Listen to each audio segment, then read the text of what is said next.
Bonjour à tous, j'espère que vous allez bien. Je voulais parler d'un sujet encore différent, un sujet en relation avec le Human Design. Il s'agit de la boussole intérieure. Donc, à chaque fois que j'aborde avec un client ou une cliente, enfin souvent une cliente puisque j'ai pratiquement que des femmes, donc les hommes, soyez les bienvenus. Je ne mords pas encore, je rigole. Comment se connecter à sa boussole intérieure? Dans le Human Design, ça demande une connexion au corps. Alors à chaque fois, la question c'est-à-dire, explique-moi. Ok, donc je vais vous donner déjà plusieurs astuces. Premièrement, la chose à faire, c'est d'aller voir son Human Design, que vous pouvez retrouver sur designhumainfrance.com ou que vous pouvez retrouver sur mybodygraph.com ou Genetic Matrix. Il y a des tas de sites où on peut trouver son design humain en utilisant sa date, son lieu et son heure de naissance exacte. L'heure est hyper importante. Bon, si vous savez à peu près comme ça, vous savez à peu près votre type énergétique, mais après ça va vous donner des informations très très précises. Quand je dis très précises, ça va jusqu'à l'alimentation, à la sexualité, enfin ça met sur des tas de choses, sur des tas de sujets comme la manifestation. Voilà, donc peu importe, il existe 7 GPS intérieurs, 7 autorités. Donc les principales, oui, ça se dit comme ça je crois. Principale, on a l'autorité émotionnelle, c'est 50% de la population mondiale qui ont une autorité émotionnelle. Et l'autorité est donc la prise de décision. Si vous ne connaissez pas encore le Human Design, je vous invite à aller voir ma vidéo sur le Human Design. Je vous explique en grande partie de quoi il s'agit. Sur les autorités aussi, hein, j'ai fait une vidéo sur ça. Donc une autorité intérieure, c'est la prise de décision. C'est notre façon de prendre des décisions. Et c'est là où on voit toute l'unicité de chacun et on prend ses décisions très différemment. Il y a des personnes à qui on peut dire « ouais, dors dessus, réfléchis et tout dessus ». Et il y en a, au contraire, c'est très spontané, ils prennent la décision tout de suite. Mais l'émotionnel, lui, il va lui falloir du temps. Ça peut passer de 2 heures à 3, 4 jours, peut-être voire une semaine, je ne sais pas. C'est vraiment... ces personnes-là traversent des vagues émotionnelles, ça passe de la joie à la souffrance, comme s'il avait pris de la drogue. C'est une cliente qui m'a décrit ça. Je suis assez intriguée des émotions que ces personnes-là peuvent ressentir, puisque moi je suis manifestor splénique.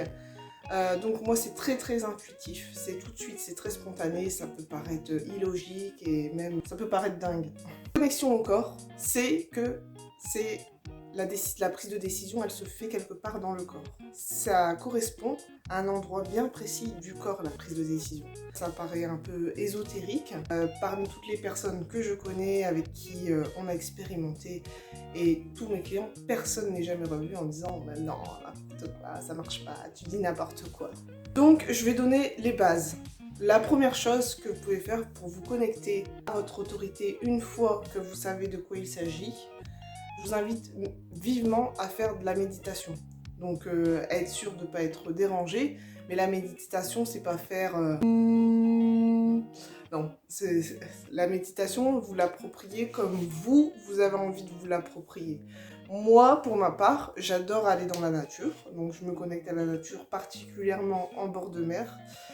Marcher sur le sable, c'est pas de la méditation, mais c'est de la connexion à la nature. Et ce qui me fait que j'aide à m'ancrer dans mon corps. Puisque vous savez que la plupart de la population vit en mode automatique, c'est pour ça que je demande toujours une connexion au corps. Tous les matins, on se lève, on prépare les enfants, on court à l'école, on va au travail, on va chercher les enfants à l'école, on rentre à la maison, on prépare à manger pour le soir, on lit une histoire, le bain, blablabla, on dort et hop, rebelote, c'est comme ça pendant... Voilà. C'est infiniment comme ça dure des années et les pensées que vous avez eues hier, c'est les pensées que vous aurez demain et certainement les pensées que vous aurez dans 1 an. Et du coup, vous avez oublié qui vous étiez et comment vous pouvez vous connecter et vous écouter. Puisque à chaque fois dans la vie, on a des tas de surprises, des tas d'épreuves qui se présentent à nous et là, c'est là où on est amené à comprendre quelque chose derrière. C'est pour ça que je parle de connexion au corps, vous allez voir la relation que je vais y faire avec. Se connecter à son corps, écouter quelles sont les décisions alignées pour soi. Est-ce que ça vous avait déjà arrivé de prendre une décision et que vous regrettez amèrement ce que vous avez pris comme décision? parce que, en fait, c'est parce que soit vous ne vous connaissez pas, donc vous ne connaissez pas votre autorité intérieure, ou vous avez pris la décision parce que quelqu'un a dit que c'était comme ça, vous vous êtes fait influencer, ou vraiment vous êtes désancré de votre corps. Bon, quand je dis connexion au corps aussi, on n'est pas totalement à 100% déconnecté, on vit dans son corps. Mais il y a des signes, il y a des tas de signes qui indiquent justement pourquoi et comment vous n'êtes pas connecté au corps. Et les signes, ça se présente par des émotions qu'on a tendance à effacer, à supprimer, alors que c'est pas du tout ça, c'est juste un indicateur. Et deuxième chose, en ce qui concerne la connexion au corps, les émotions, si vous les supprimez, vous les arrêtez, vous faites comme si elles n'existent pas, c'est le corps qui va parler. Et là, il va s'agir de maladie. Maladie, voire quelque chose de plus grave. Donc ça, c'est au niveau théorie de la connexion au corps. Pourquoi et comment on tombe malade. Bon, après, il y a des gens, ils sont malades à la naissance, ils sont mal formés, ça c'est encore un autre sujet, c'est autre chose. Donc, la méditation, vous pouvez faire une balade dans la nature et une nature qui vous correspond. Donc, pour moi, c'est la mer. Après, il y a des autres personnes, c'est la forêt. Et je vous invite vraiment à le faire pieds nus. Vraiment, vous connecter et vous ancrer dans le sol. Donc ça, ce sont des méthodes de première connexion au corps. Vous pouvez essayer d'observer pendant vos méditations, vos promenades intérieurement ce qui se passe, où et comment ça se manifeste. Donc vous savez que les générateurs, c'est la frustration. Et les générateurs, leur prise de décision se trouve dans le ventre. Oui. Je vous invite vraiment à essayer à ressentir cette énergie très puissante dans le ventre. C'est comme si on disait à un enfant « Tu veux un bonbon ?»« Oui !»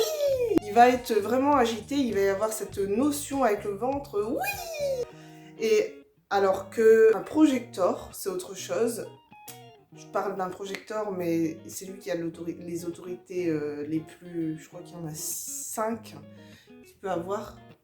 Un projecteur émotionnel, lui, il lui faudra du temps pour répondre, pour prendre une décision. Alors, là, c'est bidon, un bonbon. Ce serait plus pour une grande décision.